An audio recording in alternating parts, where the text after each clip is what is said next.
கர்த்தருக்கு ஸ்தோத்திரம். G network சம்பந்தப்பட்ட சகோதர சகோதரிகளுக்கு என்னுடைய வாழ்த்துக்கள். தம்பி ஆரோனுக்காக நான் ஆண்டவரை துதிக்கிறேன். கொடுக்கப்பட்ட தலைப்பு ஆசீர்வாதம் ஆகவே ஆசீர்வாதம். பிறரை ஆசீர்வதிக்கவே நாம் ஆசீர்வதிக்கப்பட்டோம். அதுதான் கருப்பொருள். மைய வசனம் அப்போஸ்தலர் 20ஆம் அதிகாரம் 24ஆம் வசனம். ஆகிலும் அவைகளில் ஒன்றையும் குறித்து கவலைப்படேன்.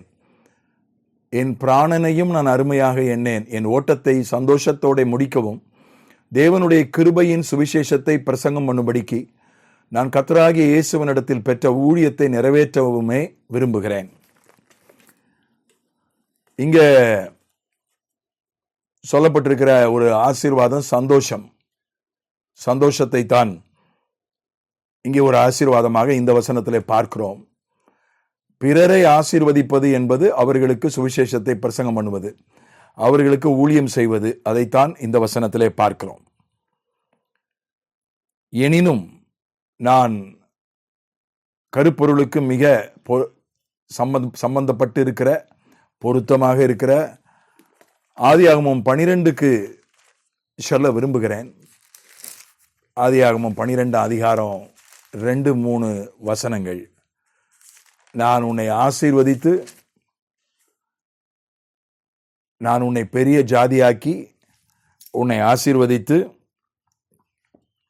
உன் பெயரை பெருமைப்படுத்துவேன். நீ ஆசீர்வாதமாய் இருப்பாய். உன்னை ஆசீர்வதிக்கிறவர்களை ஆசீர்வதிப்பேன், உன்னை சபிக்கிறவனை சபிப்பேன். பூமியில் உள்ள வம்சங்கள் எல்லாம் உனக்குள் ஆசீர்வதிக்கப்படும். இங்கே ஆசீர்வாதத்தை பற்றி 4 தகவல்கள் இருக்கின்றன. 1, உன்னை ஆசீர்வதிப்பேன். இன்னொன்று, நீ ஆசீர்வாதமாய் இருப்பாய். 3வது, உன்னை ஆசீர்வதிக்கிறவர்களை ஆசீர்வதிப்பேன். 4வது, பூமியில் உள்ள வம்சங்கள் எல்லாம் உனக்குள் ஆசீர்வதிக்கப்படும். 4 விதமான சத்தியங்கள் ஆசீர்வாதத்தை குறித்து சொல்லப்பட்டிருக்கிறது. ஆபிரகாமை ஆண்டவர் ஆசீர்வதித்தார். அது ஆசீர்வாதம் அப்படின்னாலே ஆபிரகாம் தான். அதற்கு ஒரு முன் உதாரணம் அல்லது ஒரு எடுத்துக்காட்டு நாம் எபேசியர் 1ஆம் அதிகாரத்தில் வாசிக்கிறோம்.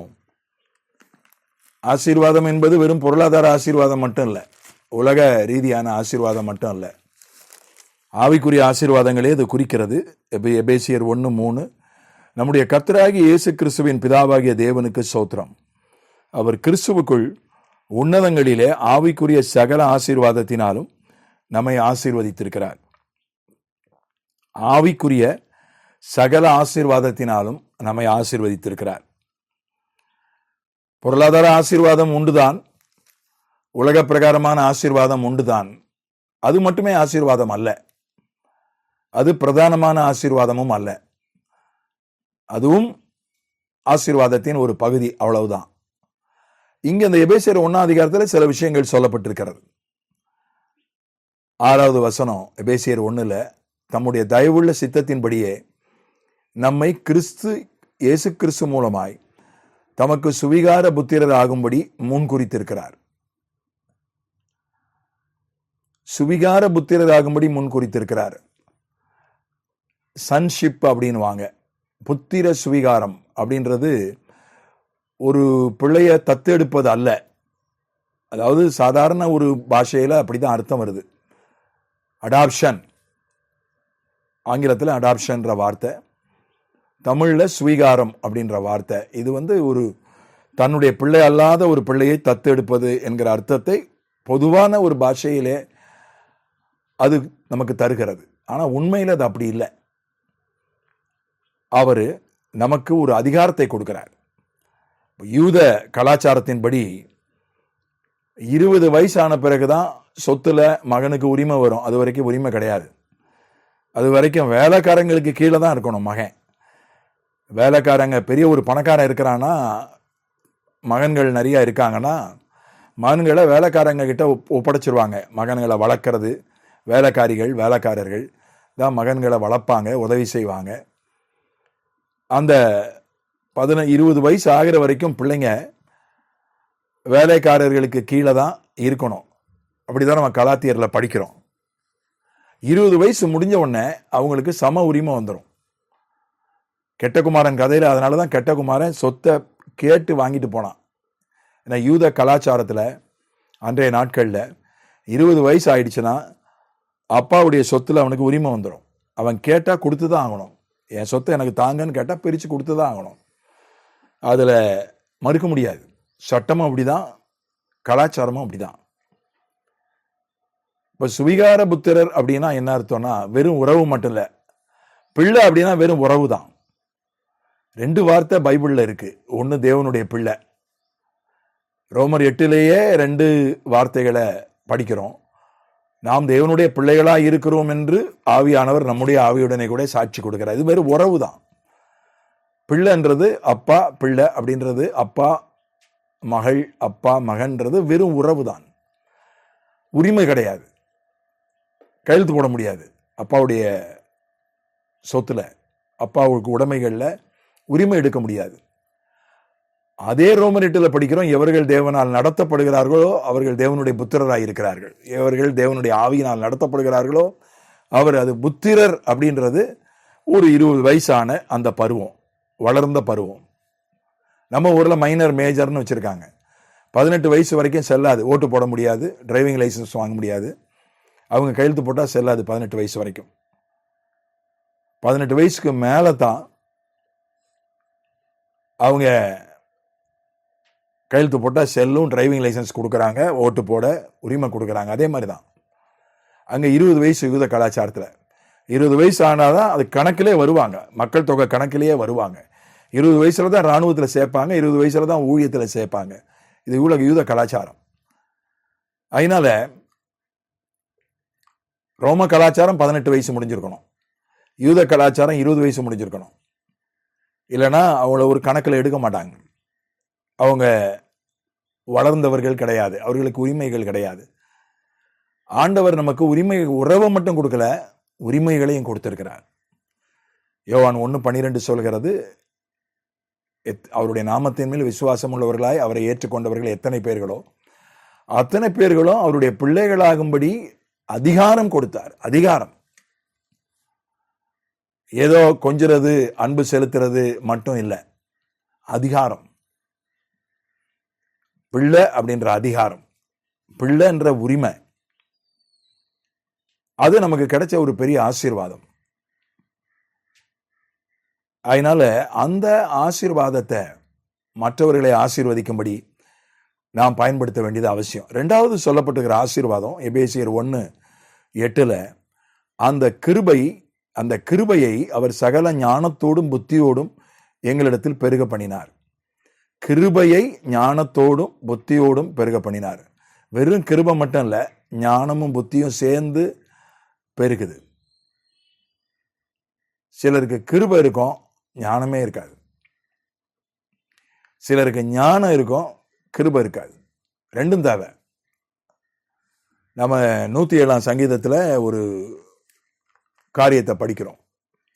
ரொம்ப ஞானிகள், கடல் தொழிலில், கப்பல் தொழில்நுட்பத்துல பெரிய ஞானிகள். 107 சங்கீதம் 23 படிக்கிறேன். கப்பல் ஏறி கடல் யாத்திரை பண்ணி திரளான தண்ணீர்களிலே தொழில் செய்கிறார்களே, அவர்கள் கர்த்தருடைய கிரியைகளையும் ஆழத்திலே அவருடைய அதிசயங்களையும் காண்கிறார்கள். அவர் கட்டளையிட பெருங்காற்று எழும்பி அதன் அலைகளை கொந்தளிக்க பண்ணும். அவர்கள் ஆகாயத்தில் ஏறி ஆழங்களில் இறங்குகிறார்கள். அவர்கள் ஆத்துமா கிளேசத்தினால் கரைந்து போகிறது. வெறித்தவனைப் போல் அலைந்து தடுமாறுகிறார்கள். அவருடைய ஞானமெல்லாம் மூழ்கி போகிறது. கவனிங்க, அவர்களுடைய ஞானமெல்லாம் மூழ்கி போகிறது. அப்பொழுது தங்கள் ஆபத்திலே அவர்கள் கர்த்தரை நோக்கி கூப்பிடுகிறார்கள். அவர்கள் இக்கட்டுகளுக்கு அவர்களை நீங்களாக்கி விடுவிக்கிறார். 31 படிக்கிறேன். அவர்கள் கர்த்தரை அவருடைய கிருபையின் நிமித்தமும் மனுபுத்திரருக்கு அவர் செய்கிற அதிசயங்களின் நிமித்தமும் துதித்து, நல்ல ஞானம் உள்ளவங்க தான் அவங்க. கப்பல் ஏறுறவங்க, ஏறி கடல் யாத்திரை பண்ணி கடல்ல தொழில் செய்யறவங்க, அனுபவம் உள்ளவங்க, அறிவு உள்ளவங்க, தொழில்நுட்பம் தெரிஞ்சவங்க. ஆனா ஒரு பெருங்காற்று வருகிறது. 27 வசனத்துல கடைசியில படிச்சோம், அவருடைய ஞானம் எல்லாம் முழுகி போகிறது. ஞானம் அவசியம். ஞானம் இல்லாம இந்த உலகத்துல சாப்பிட்றதுக்கு கூட எப்படி சாப்பிடணும்னு ஞானம் தேவை. உடை உடுத்துவதற்கு ஞானம் தேவை. அடிப்படை உயிரினங்களுக்கெல்லாம், எறும்புக்கு கூட ஆண்டவர் ஞானம் கொடுத்திருக்கிறார்.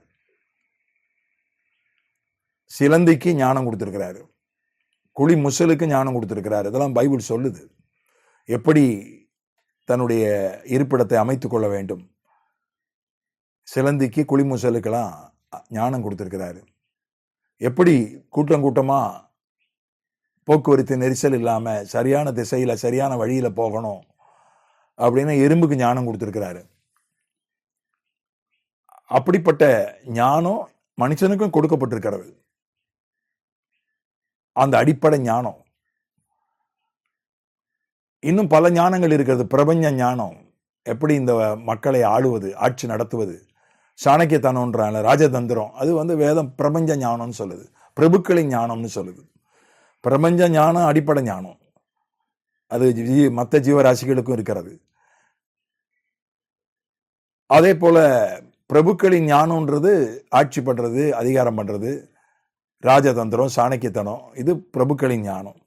தொழில்நுட்பம், ஒரு கப்பலை எப்படி செலுத்துறது, எப்படி மீன் பிடிக்கிறது, எப்படி சரக்குகளை கொண்டு போவது, இதெல்லாம் தொழில்நுட்ப ஞானம். அந்த ஞானம் அவருடைய ஞானமெல்லாம் மூழ்கி போகிறது. அவங்க ஞானம்லாம் போய் அவுட்டு. ஞானம் மூழ்கி போகும்போது கிருபையை அவர்கள் தேடுகிறார்கள், ஆண்டவரை நோக்கி கூப்பிடுகிறார்கள்.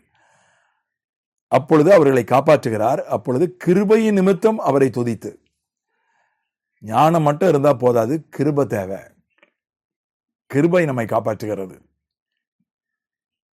ஞானம் தோல்வி அடையும் போது கிருபை நம்மை காப்பாற்றுகிறது. ஜெபத்தின் மூலம் கிருபையை பெற்றுக்கொள்றோம். கிருபையை ஞானத்தோடும் புத்தியோடும் பெருக பண்ணினார். சிலருக்கு கிருபை இருக்கும், ஞானம் இருக்காது. நிறைய கிருபை இருக்கும், அவங்கள பார்த்தாலே அந்த முகத்துல அந்த கிருபை தெரியும், பேசும்போது கிருபை தெரியும், ஆனா ஞானமே இருக்காது. ஒன்னையும் கேட்பாங்க, என்ன செய்யணும், சின்ன சின்ன விஷயங்களுக்கும் கேட்பாங்க, அல்லது அவங்க செய்ய தெரியாது. ஒண்ணுமே செஞ்சா அது தப்பாயிரும். சுத்தமா ஞானம் இருக்காது, புத்தி இருக்காது. அப்படிப்பட்டவங்கள பார்த்துருக்கேன். ஞானம் இருக்க கொஞ்சம், அதாவது சராசரியை விட குறைவா இருக்கும் ஞானம். ஆனா ஒரு கிருபை இருந்து அவங்கள காப்பாற்றும். எனக்கு ஆச்சரியமா இருக்கும், எப்படி அவங்ககிட்ட அந்த கிருபை இருக்கு. ஒரு தம்பி வட இந்தியாவில் ரயிலில் போனார். தன்னுடைய ஒரிஜினல் சர்டிஃபிகேட்லாம் ட்ரெயினில் விட்டுட்டு கீழே இறங்கிட்டார், மறந்து. ஒரு பையில் ஒரிஜினல் சர்டிஃபிகேட்லாம் வச்சுருந்தார், எல்லாத்தையும் விட்டுட்டு கீழே இறங்கிட்டார் வட இந்தியாவில் ரயிலில். அதுக்கப்புறம் அவருக்கு திடீர்னு தோணுச்சு, ஏன்னா அது ஒரிஜினல் சர்டிஃபிகேட்டு, வாழ்க்கையே அதில் தான் இருக்குது உலக பிரகாரமாக.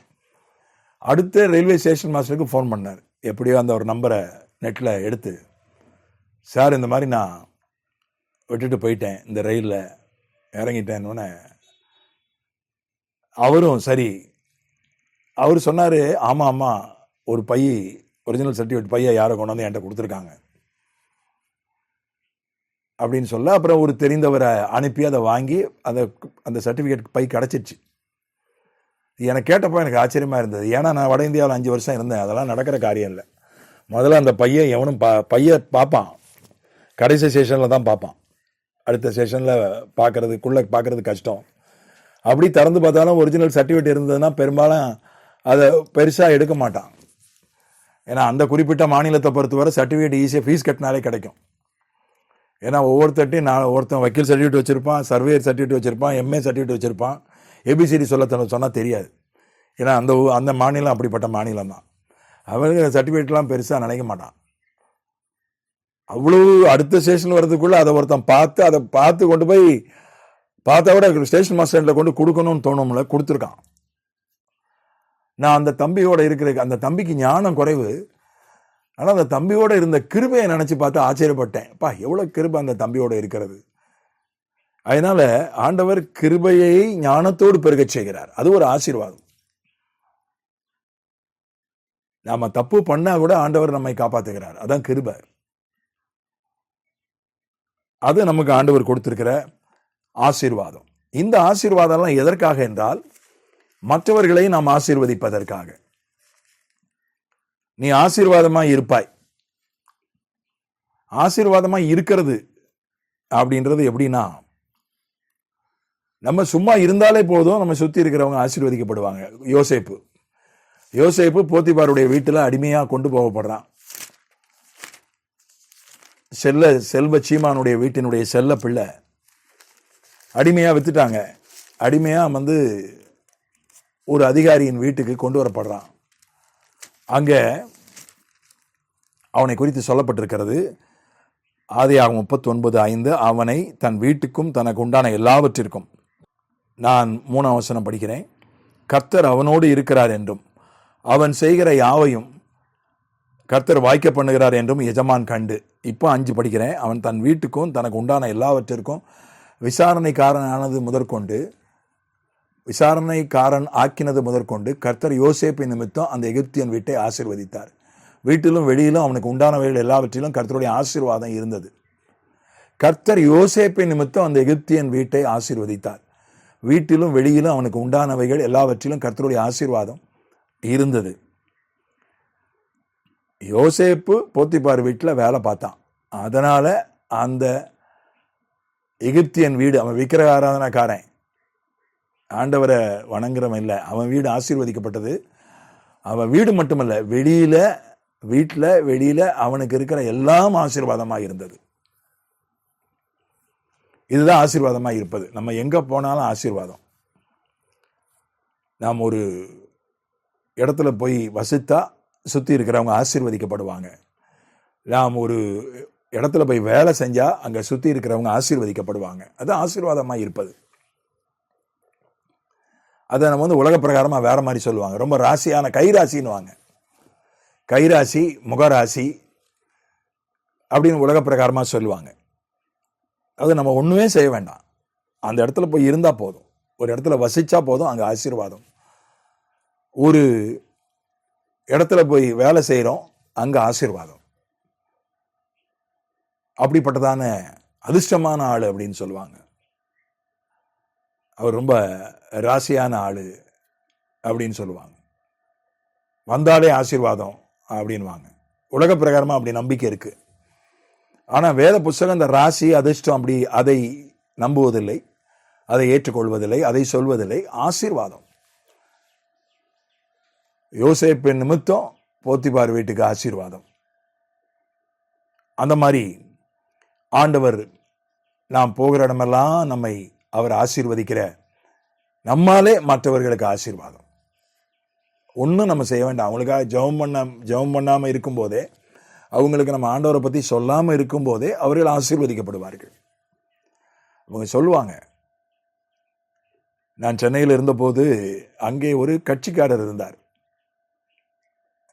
அவர் ஒரு வாடகை வாகனத்தை ஓட்டுகிற ஒரு தொழில், ஒரு வாகனம் ஒன்று வச்சிருந்தாரு. அதை வாடகைக்கு ஓட்டுவார். கட்சியில் முக்கியமான பொறுப்பு, நல்லா பேசுவார் மேடையில். அவர் கிறிஸ்தவர் கிடையாது. அவர் ஒரு புது வாகனம் வாங்கினார். என் வீட்டுக்கு முன்னால் வந்தார்.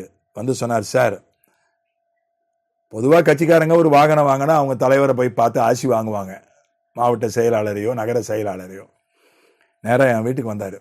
சார், இந்த வாகனத்தில் முதல்ல நீங்கள் தான் உட்காந்து போகணும். நீங்கள் ரொம்ப ராசியான ஆள் சார். அவர் சொன்ன வார்த்தை, ராசியான ஆள் சார், நீங்கள் அதிர்ஷ்டமான ஆள், நான் பார்த்துருக்கேன். அதை என் வாகனத்தில் நீங்கள் வாடகைக்கு வரும்போதெல்லாம் எனக்கு ஒரு நல்லது நடக்கும், நான் பார்த்துருக்குறேன். அதனால் முதல்ல நீங்கள் ஏறி போகணும் சார் அப்படின்னு சொன்னார். நான் சொன்னேன், நான் ராசி கிடையாதுயா, நான் வணங்குற ஆண்டவருடைய ஆசீர்வாதம். அவரை நம்புங்க, அவரை நோக்கி ஜெபம் பண்ணுங்க, பைபிள் படிங்க அப்படின்னு அவருக்கு சொல்லிட்டு ஒரு ரவுண்டு அவருடைய வாகனத்தில் என்னை சுற்றி கொண்டு வந்து விட்டார். அதனால் அந்த மாதிரி சிலர் 1ஆம் தேதி அவங்களும் கிறிஸ்தவர்கள் அல்லது விசுவாசிகள்னு சொல்ல முடியாது. சிலர் கிறிஸ்தவர்களாக இருப்பாங்க, விசுவாசியாக இருக்க மாட்டாங்க. சார், உங்கள் கையால் ஒரு ரூபா கொடுங்க 1ஆம் தேதி அன்னைக்குன்னுவாங்க. நீங்கள் ஒரு ராசியான ஆள் அப்படின்வாங்க.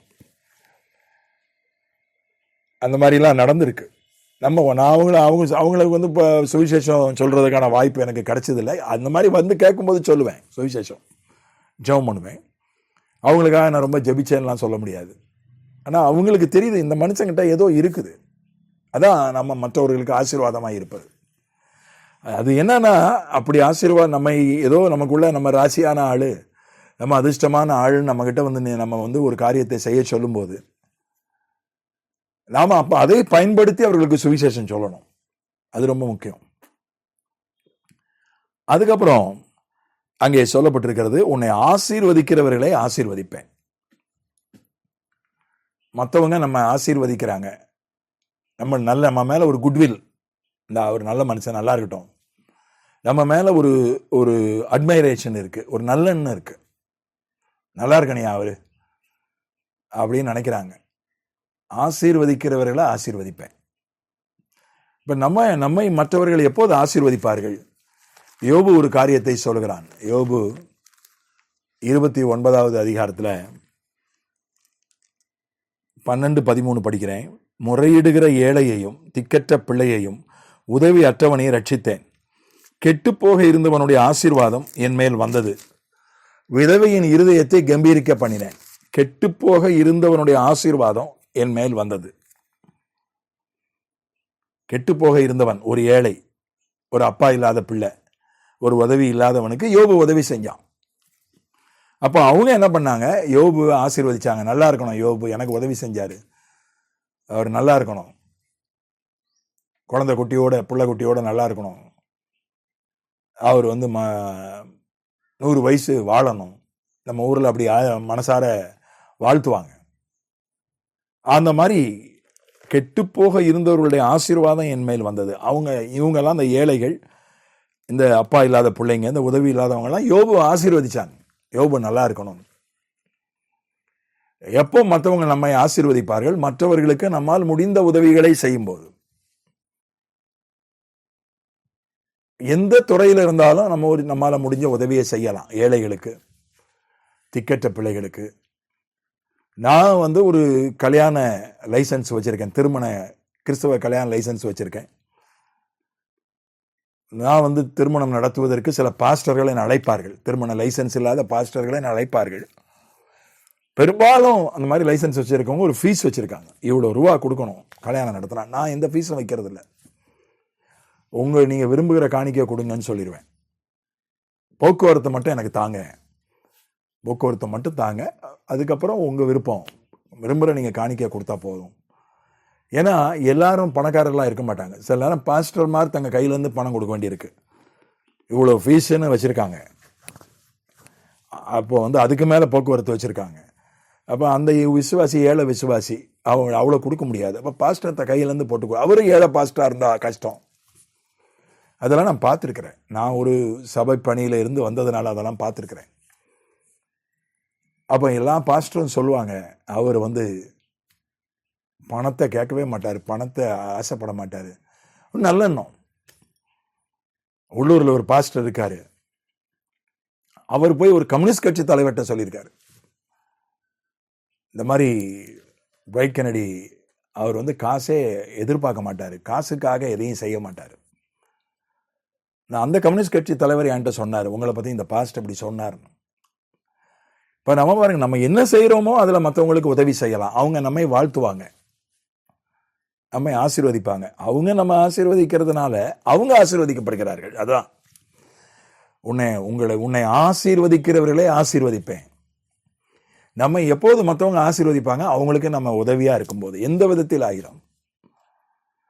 அதே மாதிரி நாங்கள் ஒரு சினாடு ஒன்றை நடத்துகிறோம், அதுக்கு பொறுப்பாளராக நான் இருக்கேன். அது ஒரு கூட்டு முயற்சி தான். இந்த சினாடு வந்து ஒரு குழு முயற்சி, ஒரு கூட்டு முயற்சி. அதுக்கு நான் ஒரு பொறுப்பாளன், அவ்வளவுதான். ஊழியர்களுக்கு நாங்கள் ஊழியக்காரன் என்கிற பட்டத்தை கொடுப்போம், அரசு அங்கீகரிக்கிற பட்டத்தை கொடுப்போம். அப்போ வந்து கேட்பாங்க பலர். வந்து ஒரு முறை ஒரு மிஷனரி இயக்கத்தினுடைய தலைவர் என்னை சந்திக்க வந்தார். அவருடைய மிஷனரிகளில் ஒருவரை கைது செய்து விட்டார்கள். ஊழியத்தின் மொத்தம் யாரோ பொய் புகார் கொடுத்து கைது செஞ்சிட்டாங்க. மதவாத இயக்கத்தினர் அவரை பிடிச்சி உள்ள போடுவதற்கு ஏதோ சில புகார்களை கொடுத்து விட்டார்கள். இப்போ உள்ள இருக்கிறார். பதிவு பெற்ற மிஷனரி இயக்கம் தான். அவங்க கொடுத்த சான்றிதழை, ஊழியக்காரர் என்கிற சான்றிதழை அரசாங்கம் ஏற்றுக்கொள்ளலை, போலீஸ் துறை ஏற்றுக்கொள்ளலை, கோர்ட்டு ஏற்றுக்கொள்ளலை. உள்ள இருக்கிறார். என்னை அணுகுனாங்க. நான் வந்து அவங்ககிட்ட எதுவுமே கேட்கல, அதுக்கான பேப்பர்ஸ் மட்டும்தான், அதுக்கான ஆவணங்கள் தான் கேட்டேன். ஆவணங்களை வாங்கிட்டு உடனே அவர்களுக்கு அதற்கான சான்றிதழை நான் அனுப்பி வைத்தேன். அதை காண்பித்து அவர்கள் ஜாமீனில் எடுத்துட்டாங்க. ஜெயிலில் இருந்த ஊழியக்காரரை, மிஷினரியை ஜாமீனில் எடுத்துட்டாங்க. அதுக்கப்புறம் என்னை சந்திக்க வந்தபோது சொன்னார், நான் ஒரு பிஷப்கிட்ட போய் கேட்டேன். அந்த பிஷப் சொன்னார், ஒரு ஆளுக்கு 5000 ரூபாய் எனக்கு கொடுக்கணும். அது மட்டும் இல்லை, தசம பாகம் கொடுக்கணும் எனக்கு கரெக்டாக. அரிசி கொடுத்தாலும் சரி, பருப்பு கொடுத்தாலும் சரி, காய்கறி பழத்தை காணிக்கையாக கொண்டு கொடுத்தாலும் சரி, அதில் 10ல் 1 பாகம் கரெக்டாக எனக்கு அனுப்பிடணும். அந்த உறுதிமொழி கொடுக்குறதா இருந்தால் நான் சான்றிதழ் தரேன். அதுவும் அந்த சான்றிதழ் குறிப்பிட்ட வருஷங்கள் தான் செல்லும். அதுக்கப்புறம் மறுபடியும் பணம் கொடுத்து வாங்கணும், புதுப்பிக்கணும் என்று அவர் பணம் பொருளிலேயே குறியாக இருந்தார். உங்ககிட்ட வந்தால் நீங்கள் அதை பற்றியே பேசலை, காசே வாங்காமல் எந்த ஒரு கட்டணமும் வாங்காமல் நீங்கள் கொடுத்துட்டீங்க என்று அவர் வந்து சொன்னார். அந்த நல்லெண்ணம், நம்மை எது செஞ்சாலும் நம்ம அதில் உதவி செய்யணும். நாங்கள் இலவசமாக கொடுக்கறது இல்லை, ஏன்னா அதுக்கு மதிப்பு கிடையாது, குப்பத்தொழில் போட்டுருவாங்க. ரெண்டாவது, அதற்கான செலவுகளுக்கான தேவை சந்திக்கப்படணும். அவங்க விரும்பி கொடுக்குற காணிக்கையை வாங்கிட்டு தான் நாங்கள் இந்த சான்றிதழ்கள்லாம் தகுதி உள்ளவர்களுக்கு கொடுக்குறோம். நான் பிரசங்கம் பண்ண போனாலும் அப்படி தான். எனக்கு கேட்பாங்க, சிலர் கேட்பாங்க, உங்கள் ஃபீஸ் எவ்வளோன்னு கேட்பாங்க. என் ஃபீஸை உன்னால் கொடுக்க முடியாதுப்பா, அது கர்த்தரால் தான் கொடுக்க முடியும். போக்குவரத்து, தங்குற இடம், சாப்பாடு, அதுக்கு மேலே நீங்கள் காணிக்க உங்கள் மனசில் என்ன தோணுதோ, கர்த்தர் எவ்வளோ உங்களுக்கு பலப்படுத்துகிறாரோ கொடுங்க என்று தான் சொல்லுவேன். அதனால் சிலரால் காரில் போகிற செலவை ஏற்றுக்கொள்ள முடியாது, அவ்வளோ அவங்களுக்கு பலம் இருக்காது.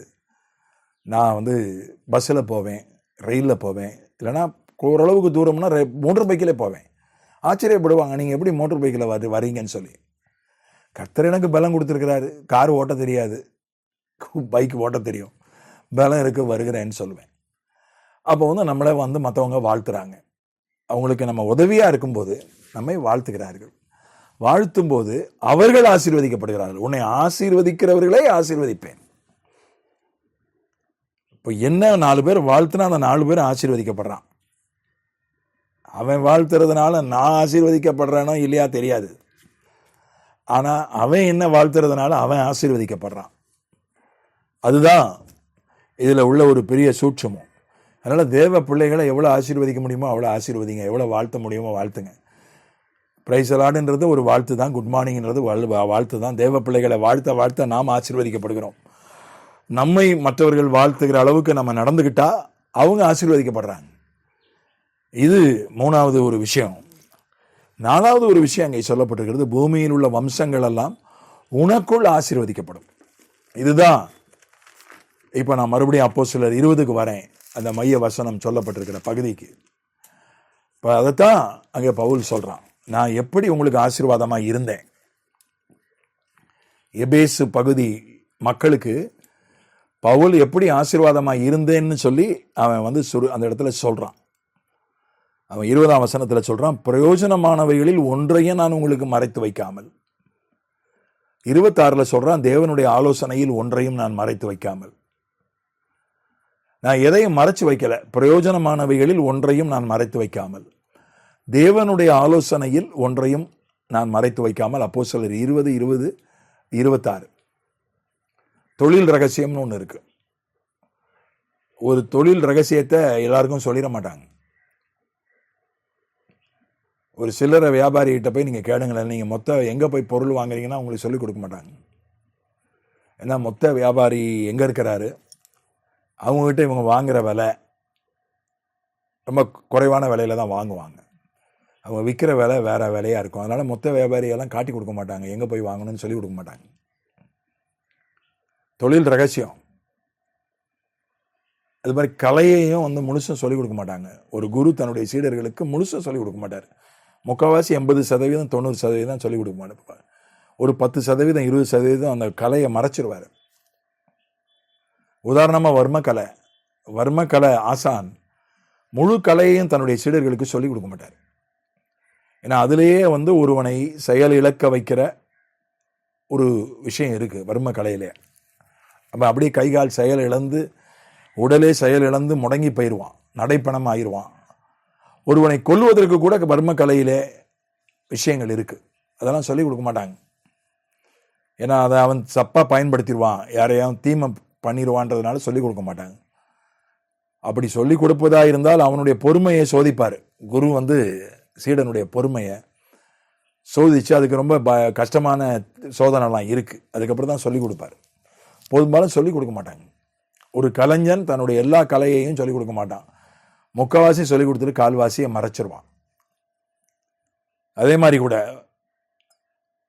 சிவகாசியில் ஒரு பெரிய பட்டாசு, இந்தியாவுக்கே பட்டாசு மார்க்கெட் சிவகாசி தான். அந்த பட்டாசு தொழிலை சிவகாசியில் ஆரம்பித்தவர் பேர் ஐயன். ஐயன் என்பவர் தான் ஆரம்பித்தார். அவர் தான் அந்த சிவகாசியினுடைய தந்தை என்று சொல்லலாம். அவர் வந்து கல்கத்தாவில் அவர் ஒரு தொழிற்சாலையில் வேலை செய்தார்.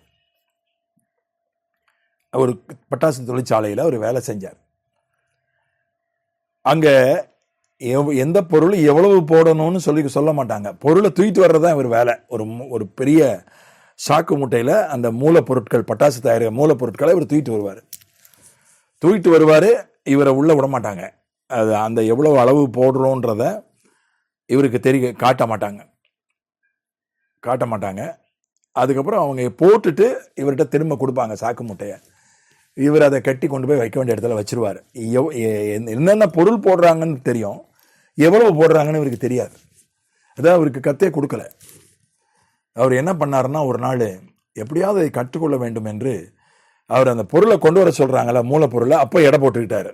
எடை எவ்வளோ இருக்குன்னு பார்த்துக்கிட்டாரு. திருப்பி அந்த மூலப்பொருளை எடுத்து அந்த பட்டாசு தயாரிப்புக்கு போட்டுட்டு திரும்ப இவர்கிட்ட கொடுத்தாங்கல்ல, மறுபடியும் எடை போட்டார். ஆஹா, அப்போ இவ்வளோ கிலோ மூலப்பொருள் போடுறாங்கன்னு கண்டுபிடிச்சி அதை கற்றுக்கொண்டு வந்து சிவகாசியில் வந்து முதல் பட்டாசு தொழிற்சாலை ஆரம்பித்தார். அதுக்கப்புறம் பலர் அவரிடமிருந்து கற்றுக்கொண்டு பலர் வந்து ஆரம்பித்தாங்க. இப்படிதான் பட்டாசு தொழில் சிவகாசியில் உண்டானது என்று ஒரு நம்பிக்கையான ஒரு கட்டுரையை நான் படித்தேன்.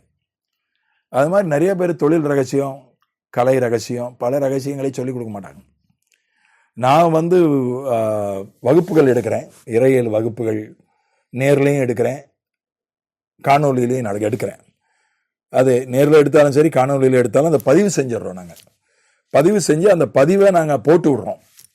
வாட்ஸ்அப்பில் போட்டு விடுறோம், குரூப்பில் போட்டு விடுறோம். சில அதுக்கான ஸ்டடி குரூப்ஸ் இருக்குது, அதில் போட்டு விடுறோம். அதுக்கப்புறம் அந்த போர்டில் நான் எழுதுறத, நேரடியாக எடுக்கிற வகுப்பினுடைய போர்டில் நான் எழுதுறத ஃபோட்டோ எடுத்து அதையும் போட்டு விடுறோம். போர்டில் எழுதுகிற நோட்ஸை, காணொலி வகுப்பாக இருந்தால் அதுக்கான நோட்ஸை நான் எழுதி அதை புகைப்படம் எடுத்து வாட்ஸ்அப் குரூப்பில் போடுவேன். அதையும் நாங்கள் பகிர்ந்து கொள்கிறோம். ஏன்னா படித்தவங்க திரும்பி அதை பார்த்து மறுபடியும் அதை ரிவைஸ் பண்ணுறதுக்கு, படிக்காதவங்க அதை பார்த்து ஆடியோவை கேட்பாங்க, அந்த நோட்ஸை பார்த்து படிப்பாங்க. அதுக்காக போட்டு விடுறோம். சமீபத்தில் ஒரு ஊழியத்தினுடைய ஒரு ஸ்தோத்திர கூட்டம் ஆண்டு விழா நடந்துச்சு.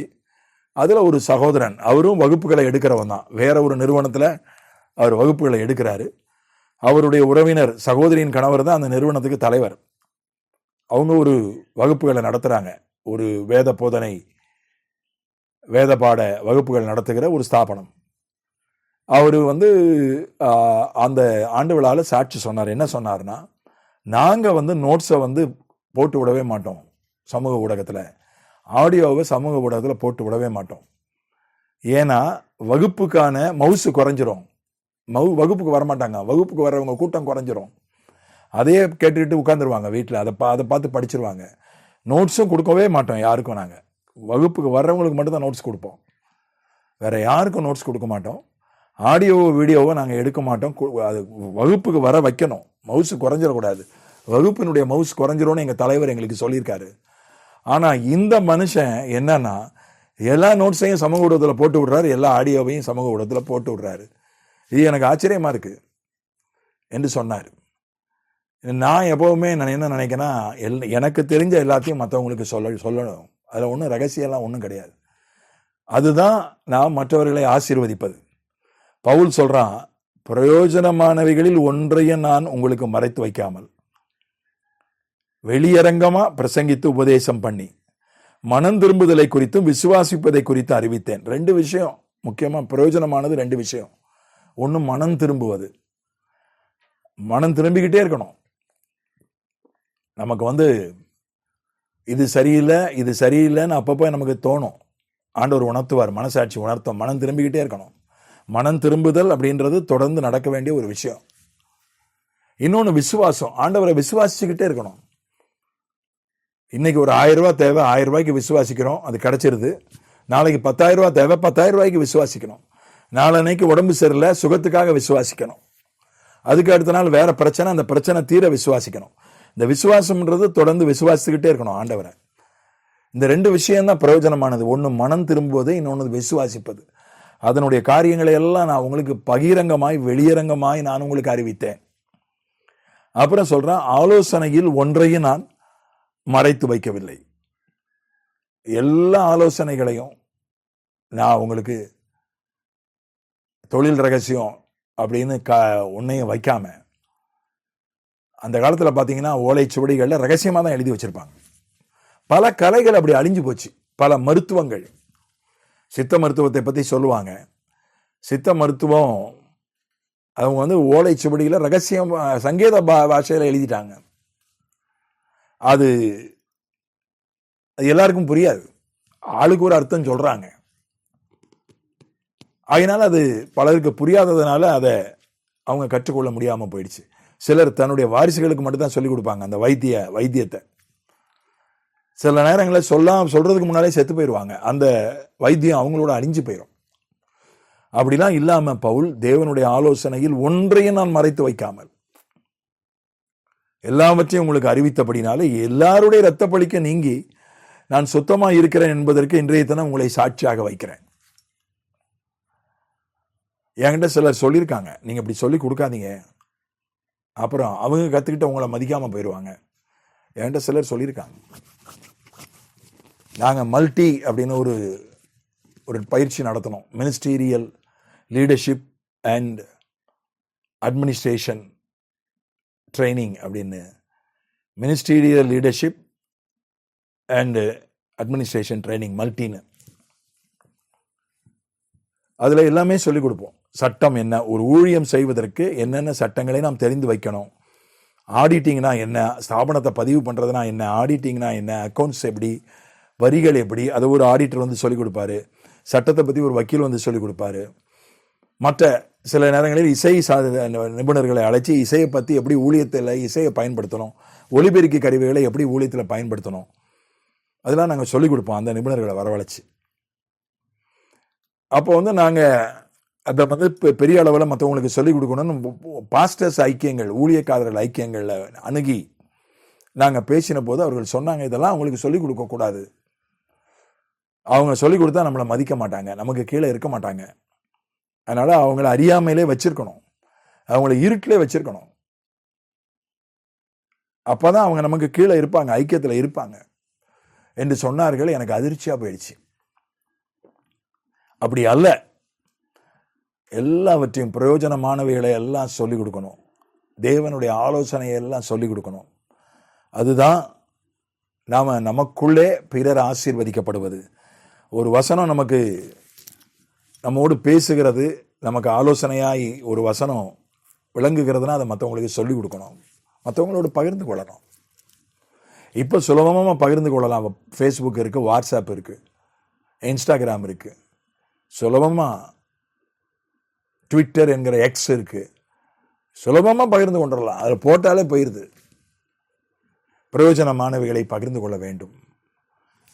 அப்போதுதான் நமக்குள் ஆசீர்வதிக்கப்படுவார்கள். தெரியாததை சொல்லிக் கொடுங்க. எனக்கு மியூசிக் தெரியாது, நான் சொல்லிக் கொடுக்க முடியாது. எனக்கு தொழில்நுட்பம் தெரியாது, எப்படி வீடியோ பதிவு பண்ணுறது எனக்கு தெரியாது, அதை நான் சொல்லிக் கொடுக்க முடியாது. ஆனால் எப்படி மற்றவங்களுக்காக ஜெபம் பண்ணுறதுன்னு தெரியும், எப்படி வசனத்தை வியாக்கியானம் பண்ணுறது தெரியும், வசனத்தை எப்படி போதிக்கிறது தெரியும், எப்படி எழுதுறதுன்னு தெரியும், வெளிப்பாடுகளை எப்படி பெற்றுக்கொள்ள வேண்டும் தெரியும், அதை எப்படி வியாக்கியானம் பண்ணுறது தெரியும், அதெல்லாம் சொல்லி பிசாசு எப்படி துரத்துறதுன்னு தெரியும், வியாதேசர்களுக்காக எப்படி ஜெபிக்கிறதுன்னு தெரியும், அதெல்லாம் நான் சொல்லிக் கொடுக்குறேன். யார் கேட்டாலும் சொல்லிக் கொடுக்குறேன். அதற்கு அப்படிப்பட்ட கருத்தரங்குகளை நடத்திருக்கிறோம். அந்த வீடியோஸ் எல்லாம் இருக்கு என்னுடைய யூடியூப்ல. 9 வரங்களை பற்றி வீடியோஸ் இருக்கு, 5 விதமான ஊழியங்களை பற்றிய வீடியோஸ் இருக்கு, பிரயோஜனமானவைகள் எல்லாம், ஆலோசனைகள் எல்லாம், ஆயிரக்கணக்கான வீடியோஸை நாங்கள் போட்டிருக்கோம். அதனால அதுதான் நமக்குள் பிறர் ஆசீர்வதிக்கப்படுவது என்பது அதுதான். ஆகினாலே கர்த்தர் நம்மை ஆசீர்வதிக்கிறது மட்டுமல்ல, தேவனுடைய பிள்ளை, தேவனுடைய புத்திரர் என்கிற அதிகாரத்தினால் நம்மை ஆசீர்வதிக்கிறார். கிருபையை தந்து ஞானம் மட்டுமல்ல, கிருபையும் தருகிறார். இப்போ ஹைப்பர் கிரேஸ்ன்னு ஒன்று வந்திருக்கு. கிருபையை மிகைப்படுத்தி சொல்றாங்க, அதை கொஞ்சம் வசனத்தை வளைச்சு பேசுறாங்க. கிருபை என்பது அதுதான் உயிர் மூச்சு, அதுதான் அடிப்படை. ஆனா இவங்க சொல்ற மாதிரி இல்லை, ஹைப்பர் கிரேஸ்காரங்க சொல்ற மாதிரி இல்லை. கிருபையில நம்ம பெருக செய்கிறார், அது ஒரு பெரிய ஆசீர்வாதம். ஞானமும் தேவை. ஞானத்தை தான் இப்ப எல்லாம் தேடுறாங்க. புஸ்தகங்களை, தகவல்களை, டேட்டாவை தானே இப்ப தேடுறாங்க எல்லாரும். அது அறிவு, ஞானம் தானே, அதை தானே தேடுறாங்க. ஆனா அது போதாது. அதை விட பிரதானமாய் நமக்கு கிருபை பெருகணும். இந்த ரெண்டு தான் முக்கியமான ஆசீர்வாதங்கள். ஆண்டவர் நம்மை ஆசீர்வாதமாய் வைக்கிறார். எங்கு போனாலும் ஆசீர்வாதம். என்ன எங்க போய் தங்கினாலும் ஆசீர்வாதம், எங்க போய் வேலை செஞ்சாலும் ஆசீர்வாதம். அது மட்டுமல்ல, நம்மை ஆசீர்வதிக்கிறவர்களை, வாழ்த்துகிறவர்களை கர்த்தர் ஆசீர்வதிக்கிறார். நமக்குள் மக்கள் ஆசீர்வதிக்கப்படுகிறார்கள். கர்த்தர் நம்மை ஆசீர்வதிப்பதோடு நம் மூலமாக ஒரு கூட்ட ஜனங்களை ஆசீர்வதிப்பாராக. ஜெபிக்கலாம். பரலோக பிதாவே, ஆண்டவராகிய இயேசுவின் நாமத்தில் இந்த வார்த்தைகளுக்காய் நன்றி செலுத்துகிறோம். இந்த வசனத்திற்காய் நன்றி செலுத்துகிறோம். வாங்குகிறதை பார்க்கிலும் கொடுக்கிறதே பாக்கியம்னு அப்போஸ்தலர் 20ஆம் அதிகாரத்தின் கடைசி பகுதி. கொடுக்கிறதே பாக்கியம். என்னிடத்தில் உள்ளதை உனக்கு தருகிறேன் என்று சொன்னான். வெள்ளியும் பொருளும் என்னிடத்துல இல்லை, என்னிடத்தில் உள்ளதை உனக்கு தருகிறேன், இயேசுவின் நாமத்துல எழுந்து நடன்னு சொன்னான். எழுந்து நடந்தான் அந்த நடக்க முடியாதவன். ஆண்டவரே, எங்களிடத்துல உள்ளதை மற்றவர்களுக்கு நாங்கள் கொடுக்கணும். எங்களிடத்துல என்ன இருக்கிறதோ அது ஆசீர்வாதம். அதை மற்றவர்களுக்கு கொடுப்பது நாங்கள் மற்றவர்களுக்கு ஆசீர்வாதமாய் மாறுகிறோம். எங்களிடத்துல உள்ள ஆவிக்குரிய ஆசீர்வாதங்களை நாங்கள் கொடுக்க, ஆண்டவரே, அது என்ன வரங்கள் எங்களுக்கு கொடுக்கப்பட்டிருந்தாலும், என்ன தாளந்துகள் எங்களுக்கு கொடுக்கப்பட்டிருந்தாலும், அதை மற்றவர்களுக்கு கற்றுக் கொடுக்க, மற்றவர்களுக்குள்ளே அதை உட்புகுத்த, ரோமர் 1ஆம் அதிகாரத்தில் பவுல் சொன்னது போல, சில வரங்களை உங்களுக்கு கொடுக்கும்படி நான் உங்களிடத்தில் வர விரும்புகிறேன்னு சொன்னான். எங்களிடத்துல இருக்கிற வரங்களை மற்றவர்களுக்குள்ளே உட்புகுத்த, கடத்த எங்களுக்கு உதவி செய்யும். தேவனுடைய எல்லா ஆலோசனைகளையும் மற்றவர்களிடத்தில் பகிர்ந்து கொள்ள, பிரயோஜனமானவைகளை மற்றவர்களிடத்தில் பகிர்ந்து கொள்ள ஆண்டவரே எங்களுக்கு உதவி செய்வீராக. அது தொழில் ரகசியம், அது ஊழிய ரகசியம் என்று அதை நாங்கள் மறைத்து வைக்காதபடி, எங்களை இல்லைன்னா அதை நான் எல்லாத்தையும் சொல்லி கொடுத்துட்டா அப்புறம் எனக்கு மரியாதை போயிடும் நான் நினைக்காதபடி, ஆண்டவரே எங்களை ஆசீர்வாதமாய் வைப்பீராக. அநேகரை மனம் திரும்புதலுக்குள்ளே கொண்டு வர, அநேகரை விசுவாசத்துக்குள்ளே கொண்டு வர ஆண்டவரே எங்களை பயன்படுத்துவீராக. எங்களை ஆசீர்வதிக்கிறவர்கள் ஆசீர்வதிக்கப்படுவார்கள். எப்போது எங்களை மற்றவர்கள் ஆசீர்வதிக்கிறார்கள், நாங்கள் மற்றவங்களுக்கு உதவி செய்யும் போது அவங்க எங்களை ஆசீர்வதிக்கிறாங்க, அதனால அவங்க ஆசீர்வதிக்கப்படுகிறார்கள். எங்களால் இயன்ற உதவி செய்ய, எங்களுடைய வேலையில், எங்கள் தொழிலில், எங்கள் ஊழியத்தில், எங்கள் வீட்டில் என்ற ஒரு உதவினா வெறும் பண உதவி தான் என்று அல்ல ஆண்டவரே, என்ற சரீர உதவி இருக்கு ஆண்டவரே. நல்ல வார்த்தைகளை பேசுவதும் கூட ஒரு உதவி தான். மற்றவர்களுக்காக ஜெபிப்பதும் ஒரு உதவி தான் ஆண்டவரே. மற்றவர்களுக்கு உதவுவதன் மூலம் அவர்கள் எங்களை வாழ்த்துவார்கள், அதன் மூலம் அவர்கள் ஆசீர்வதிக்கப்பட நாங்கள் ஜெபிக்கிறோம். யோபுவுக்கு கொடுக்கப்பட்ட அந்த ஆசீர்வாதம் எங்களுக்கும் வர, கெட்டு போக இருந்தவனுடைய ஆசீர்வாதம் என் மேல் வந்தது என்று பவுல் யோபு சொன்னானே ஆண்டவரே, அது போல யோபுவினுடைய அந்த ஆசீர்வாதம் கடந்து வர நாங்கள் ஜெபிக்கிறோம். எங்களை ஆசீர்வாதமாய் வைப்பீராக ஆண்டவரே. நாங்கள் உறவில் இருந்தால் மட்டும் போதாது, தேவ பிள்ளைன்ற உறவு எங்களுக்கு இருந்தால் அதிகாரம் தேவை. ஆண்டவரே, புத்திர சுவிகாரம் தேவை, உரிமை தேவை. தேவனுடைய பிள்ளை அப்படின்ற உரிமை ஆண்டவரே வளர்ச்சியை தாரும், முதிர்ச்சியை தாரும். இன்னும் நாங்கள் பால் உண்ணுகிறவர்களாக இருக்கக்கூடாது. நாங்கள் பலமான ஆகாரத்தை சாப்பிடுகிறவர்களாய் மாற வேண்டும். இன்னும் தேவனுடைய பிள்ளைன்னு நான் கொஞ்சிக்கிட்டே இருக்கக்கூடாது. தேவ ஆவியால் நடத்தப்படுகிற அந்த முதிர்ச்சி, அந்த பக்குவம் எங்களுக்கு ஆண்டவரை வரும்படியாக நாங்கள் ஜெபிக்கிறோம். கர்த்தாவே, இந்த ஜி நெட்டுக்காக நாங்கள் ஜெபிக்கிறோம். ஐரோப்பாவினுடைய பல பகுதிகளில் சகோதர சகோதரிகள் இதில் ஆண்டவரை ஈடுபட்டிருக்கிறார்கள். ஜி நெட் ஊழியத்தில் கர்த்தாவே, ஐரோப்பாவில் ஒரு பெரிய வசனம் பரவுவதற்கு, ஆண்டவரை மனம் திரும்புதல் குறித்து ஜனங்கள் அறிந்து கொள்வதற்கு, விசுவாசத்தை குறித்து ஜனங்கள் அறிந்து கொள்வதற்கு, தேவனுடைய ஆலோசனைகளை ஜனங்கள் அறிந்து கொள்வதற்கு, ஆண்டவரே உதவிகளை ஜனங்கள் பெற்றுக்கொள்வதற்கு இந்த ஜி நெட்டை கர்த்தர் பயன்படுத்தும்படியாக நாங்கள் ஜெபிக்கிறோம். கர்த்தாவே, உயர்ந்த நிலையில் இருக்கிறவர்களும் தொடப்படட்டும்.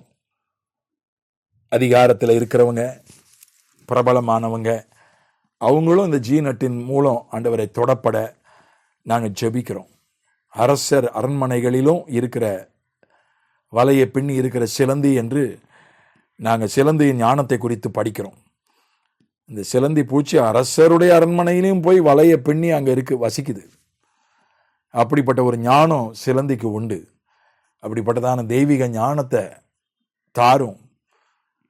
சமுதாயத்தில் மேல் மட்டத்தில் இருக்கிறவங்களையும் தொடுவதற்கு இந்த ஊழியத்தை நீர் பயன்படுத்துவீராக.